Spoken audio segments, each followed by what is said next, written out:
টিয়ার গ্যাসে একজন প্রেসের যে কর্মী আছে তিনি কিন্তু আহত হয়েছে।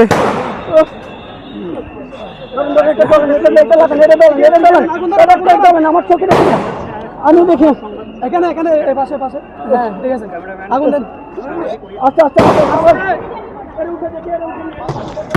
দেখছেন টিসি থেকে কিন্তু আপনারা এই মুহূর্তে দেখছেন যে টিসির কি পরিস্থিতি সেটি কিন্তু আপনার সামনে তুলে ধরা হচ্ছে এবং এই যে পরিস্থিতি এটি কিন্তু দুপুরের পর জানাজার গায়বী যে জানাজার নামাজ পর থেকে কিন্তু শুরু হয়েছে। সবাই আপনি সরেন আপনি আপনি এক সাইড থেকে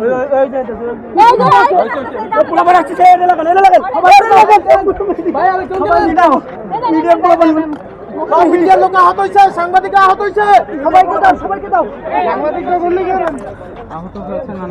অনেক গণমাধ্যম কর্মী কিন্তু আহত হচ্ছে, কারণ টিসির বর্তমান অবস্থা কিন্তু আপনাদেরকে দেখাচ্ছি।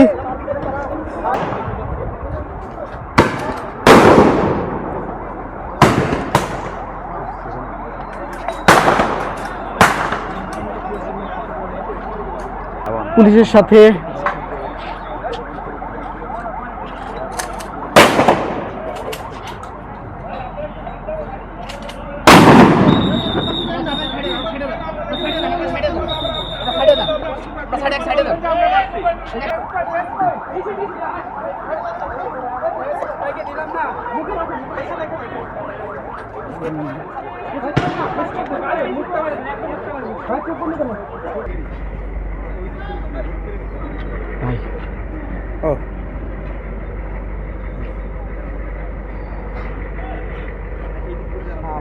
অনেকে এই টিয়ার গ্যাসে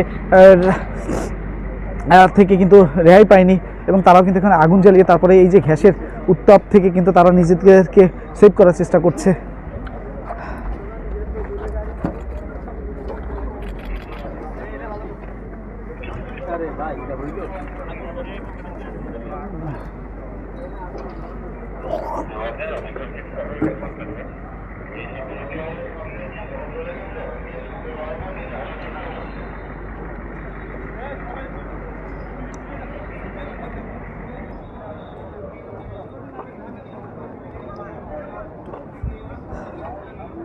আমরা এই মুহূর্তে রয়েছি রোকেয়া হলের ঠিক সম্মুখে এবং সেখানে কিন্তু পুলিশের অবস্থান এবং আমরা এই জায়গা থেকে আপনাদেরকে একদম সরাসরি দেখানোর চেষ্টা করছি যে কী পরিস্থিতি বিরাজ করছে।